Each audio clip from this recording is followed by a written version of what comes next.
Kamu jangan tertipu dengan kehidupan dunia. Makanya saya itu orang yang paling fanatik sujud. Kalau suwun jenengan sing sujud.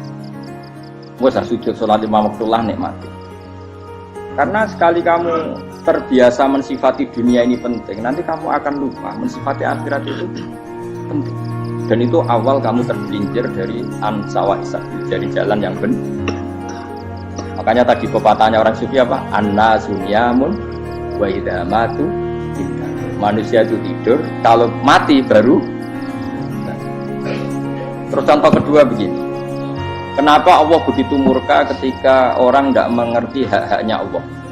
Bukan karena Allah anarkis atau keras, tidak. Memang secara akal pasti begitu. Saya sampai tak beda ini. Ya contoh gampang-gampang saja, tak wari logika. Kalau ada orang buta lewat kemudian nabrak tembok, karena apa? Karena buta kan? Buta itu maknanya apa? Tidak tahu. Akibat tidak tahu, nabrak tembok. Ya kan? Karena tidak tahu nabrak tembok, karena tidak tahu terjatuh di sungai, karena tidak tahu terjatuh di jurang. Sekarang juga sama. Orang karena tidak tahu pentingnya agama, tidak tahu pentingnya Allah, kemudian dia fokus ke duniawi. Akhirnya ya nabrak tembok. Natijanya sama enggak? Saya ulang lagi ya. Orang buta karena tidak tahu nabrak tembok. Orang fokus untuk perempuan cantik atau melihat apa, kemudian dia tidak tahu depannya juga nabrak. Untuk menjadi nabrak itu syaratnya tidak tahu apa tahu. Bisa dua-duanya. Tidak tahu ya sebabnya nabrak, fokus ke yang lain ya bisa. Ya, maka tidak tahu ya sebab nabrak, fokus ke yang lain juga sebab. Nah mata kita, hati kita ini sudah dipenuhi hal-hal yang tidak penting, sehingga kita lupa dari hal yang penting. Kayak tadi kita mau minum kopi saja, fokus sampai meninggalkan anak main sampai jauh. Berarti minum kopi sebenarnya tidak satu kebodohan, tapi ketika membiarkan anak kecil jatuh itu adalah kebodohan. Sebetulnya makan menikmati dunia itu tidak kebodohan, tapi ketika Anda melupakan Allah itu menjadi satu apa? Kebodohan. Ini disebut kamu jangan terlena oleh kehidupan apa? Nah kenapa terlena? Itu kakean delok. Mulane Nabi itu ora tau delok dunia. Nabi saya ini tak latih gitu di wali, tapi mukadimah. Kulon itu belum pernah delok. Saya pernah punya kakak wakil bupati, punya teman gubernur banyak tuh. Kalau delok susu ramani, mereka khawatir seneng. Nabi itu pernah, Nabi itu yang manusia pernah lewat itu. Kemudian tonggo-tonggonya Nabi kebetulan pas pulang bawa unta-unta banyak. Itu Nabi melihat mungkin 0, sekian detik. Itu dilori pengiran. La tamuddanna ainaika ila ma matta'na bihi azwajan minhum zahratal hayatid. Jadi misalnya koyo Rogen misalnya delok wong numpak Alphard pejabat ono sing bukakno. Enak aja nak jadi wong ngono iku. Kalimat itu direkam oleh Allah bahwa Mustafa pernah ngomong enake dadi wong iku numpak Alphard ono sing buka. Tapi kita tetap kirim. Sehingga nanti di akhirat kalimat itu direkam misalnya nanti ternyata yang numpak Alphard misalnya nyuwun sewu misalnya yang numpak Alphard tadi tetap di neraka, kamu ya ikut di neraka. Karena dia menikmati Alphard lali akhirat, kowe yo ngangen-angen kepengen seperti itu. Maka poinnya sama. Kalau pun rokok bareng. Terus ada orang sujud di musola, melarat sujud. Kowe enggak pernah enak itu wong iku. Padahal sujud itu yang menjadi orang masuk surga. Terus kowe ditakoki ning akhirat. Kowe tahu angen-angen dadi wong sujud mboten ate. Tapi dia tahu angen-angen mewah nate. Yes, seneng ono kira-kira gitu. Lha iku latara undal pas kowe roh ilmu yakin pas wae mlebu neraka. Iki mulane tak ajari dini kiat-kiat supaya kira mlebu. Makanya latih melihat dunia itu juga kesulitan. Misalnya di konco, di pejabat. Kalau nanti di keluarga pejabat, sampai sekarang pun saya sering punya teman. Bukan nanti kalau melihat bahwa dia pejabat. Karena saya takut dosa. Saya melihat dia seorang mukmin yang sujud, yang sholat. Saya bodoh sekali kalau melihat dia pejabat. Karena itu tidak ada artinya. Saya sampai sekarang yang saya melihat presiden orang yang mukmin, sehingga saya harus hormat. Saya melihat bupati orang yang mukmin, sehingga saya harus hormat. Melihat sampean ini wong sing mukmin, malah gue jalalan barang ini sudah mukmin plus. Jadi rasa dikei kertu pinter gue jalalan. Jalalan budal bisa gaya bisa. Budal lu ora ono maknane. Oh anu ka angger wong iso maca kitab kok. Jos lah. Jadi saya ulang lagi. Makanya saya itu nanti kalau sampean alim sudah kayak saya, itu pasti nggak kagum sama sahabat. Sahabat itu, apalagi Rasulullah ya tentu. Sahabat dulu aja yang gampang ditiru. Sayyidina Umar ketika ditusuk oleh siapa? Abu Lu'lu' siapa? Al-Majusi. Abu Lu'lu' itu seorang Majusi. Dan Umar itu orang pendendam. Dia orang pendendam. Tapi tentu karena dia orang baik, ya pendendamnya hal-hal yang baik. Coba kalau kamu ditusuk orang itu dendam nggak? Kira-kira sebagai manusia kan dendam. Itu tanyanya begini sama yang ya taruh sekarang orang dekatnya. Yang bunuh saya tadi siapa? Oh itu Abu Lu'lu' Al-Majusi, Hulamul Muhirah. Dia budaknya Muhirah. Majusi, iya ya Umar. Dia sudah mau mati. Itu ngendikan gini, sama siapa otaknya? Alhamdulillahilladzi lam yaj'al maniyati biyadi rajulin sajadalaka sajdah yuhajuni biya yaumal qiyamah. Ya Allah, terima kasih sekali ya Allah.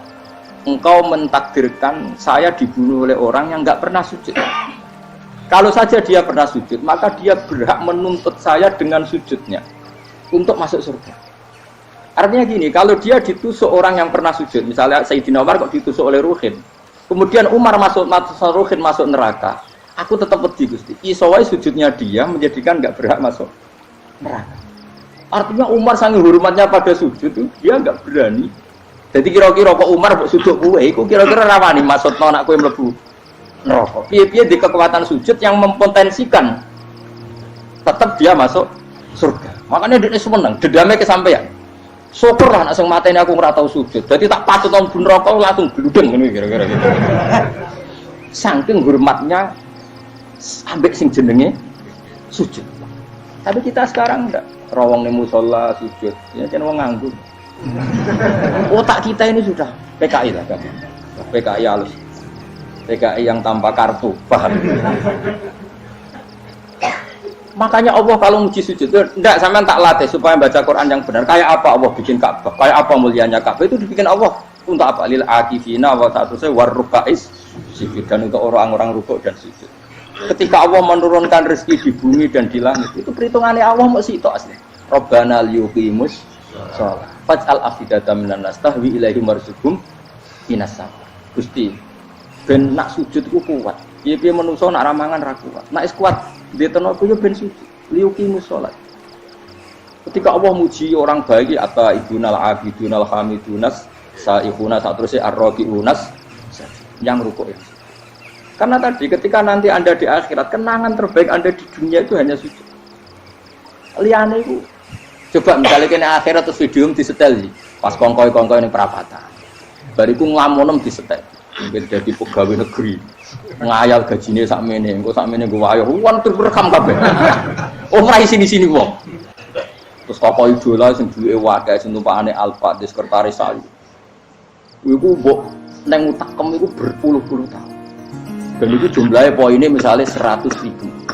Bareng idol anak Kanjeng Nabi mau 10%, cuma gayanya mau sholawat. Tapi sebetulnya agak tahu bayang ini miskinan Mbak Amit nih miskinan. Gayanya mau sholawat, tapi pakai orang tahu pengen melarat bareng. Yes. Itu direkam. Makanya dari Habib-Habib sing alim-alim ini, almar'u ma'aman ahabba hada targhib wa tarhib. Kita ini kan sering dimotivasi mubalek. Mubalek itu kan saya naik dhewe nak. Pokoknya seneng Nabi swarga. Dari Habib-Habib sing alim nak ngritik, masalahnya dawuh mu almar'u ma'aman ahabba. Wong dibarno wong sing disenengi. Apa kamu bisa menjamin seneng Nabi saudure seneng wong-wong itu? Jangan-jangan kita lebih berkeinginan seperti orang tertentu yang kaya raya, yang terkenal, yang hebat. Meskipun kowe oleh sana muni seneng Kanjeng Nabi. Jangan-jangan status cinta kita terbukti ke orang itu. Iya toh, misalnya gambarnya pasang neng kamar, wah, partai, uang, kuasa.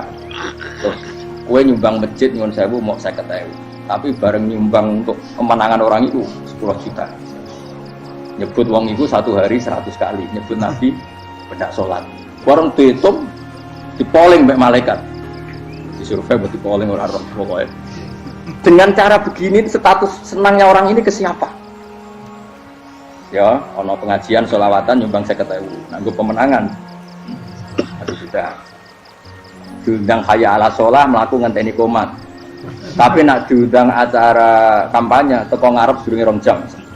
Baru sekian di polling, terus kadar cintamu ke siapa coba? Dari sekian indikator misal cara polling. Jangan-jangan diputuskan lebih seneng ke itu. Ya sudah almarhum aman. Apa? Makanya kata orang-orang alim almarhum apa? Orang itu terserah disenangi. Masalahnya kita tidak ada jaminan lebih seneng Nabi.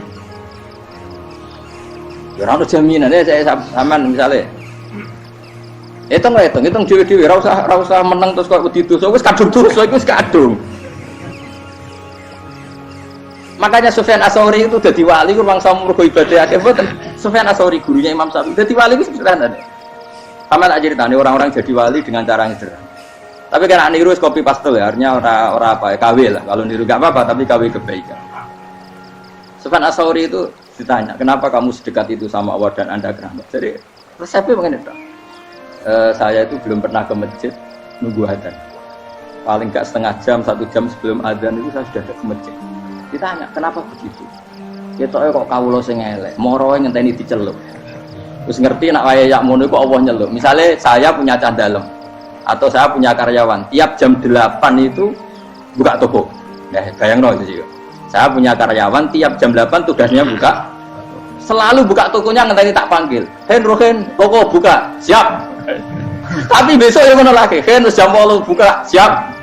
Tiap hari gitu. Kira-kira kendaraan karyawan itu goblok apa sopan? Kira-kira enggak jawab deh.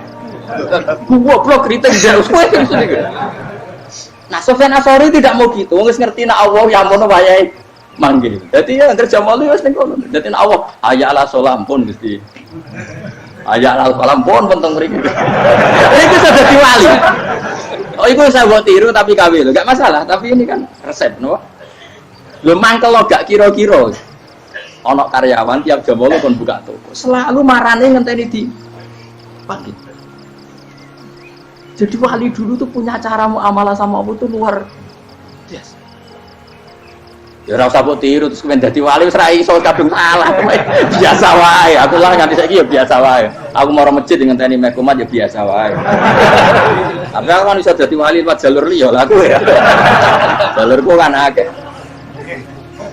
Mulang ya mari wali, sabar ning coba ya mari. Jane ana jalur, fikir ya mari wali. Tapi kan loro, fikir loro. Jadi Imam Adil ya wali, di bojo judes iku wali masyhur. Ana wali ku barokah di bojo. Iki ya jalur dadi wali. Wah, lebih ngeri lagi. Ngeri tenan nganti ning akhirat dijak wedi. Dari anak jote wae kan. Para suami takut istri silakan baris sing wis baris sing wedok. Pak rene lho tetep moro-moro. Wong wedi bojo kegawangan ini akhirat bahaya, you know. Yes. Bahaya wedi bojo nganti kegawan apa? Masyhur jadi cerita-cerita wali wis biasa ulang lagi ya. Latih, meskipun dari kecil lah. Makanya kamu tahu kenapa Quran itu kalau ngendikan sujud kayak gitu spesial. Balillah fa'bud wa kum minas syakirin. Jadi meskipun kita di dunia umumnya orang saya makan, saya minum. Saya juga punya istri, punya keluarga, punya apa. Tapi saya belum pernah melihat anak saya itu sebagai anak saya. Saya kalau melihat anak saya ini teman sujud saya, nanti yang meneruskan sujud saya. Saya tenan kulon bolak-balik ditanya istri saya dan agak-agak marah. Terus Pak, kenapa kamu hormat sama anak sampai gitu? Kalau nanti manja gimana? Kalau terlalu manja, saya bilang itu udah anak saya. Itu nanti yang meneruskan sujud saya, meneruskan rukuk saya. Saya nanti pasti mati. Dan saya butuh di bumi selalu ada yang sujud sama Allah. Dan itu yang paling dalam otoritas saya itu anak saya. Orang lain itu tidak dalam otoritas saya. Jika kita melihat anak itu ini penerus sujud saya, penerus sujud saya. Kita enggak sudah duniawi sekali. Rumah tanah, anak tua ben di rumah. Kapitalistik. PKI lah pikirannya yang Cina yang ngono. Wong fasek-fasek ning dalan yang ngono. Kowe nggawa jalalan ngalor itu pakai iki ngono. Jadi dulu itu kalau para nabi donga fahab li milladunka waliya yarithuni wa yarithu min ahli Yakub, seorang turunan yang meneruskan tradisi sujud, tradisi. Sehingga ulama-ulama dulu kalau dongakno anake ya min ahli sujud wa min ahli Quran wa min ahli sunnah napa. Enggak apa-apa, kowe seneng donya gak apa-apa. Ora usah tak warai wis seneng dhisik. Paham? Dadi iki ora usah cara Gus Bak ra apa-apa. Ora usah tak arani ra apa-apa, wis mbok lakoni.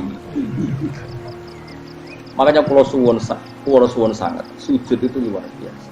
Nanti kamu di akhirat, kenangan terbaik Anda di dunia adalah pernah apa? Bayangkan kalau itu jadi orientasi Anda.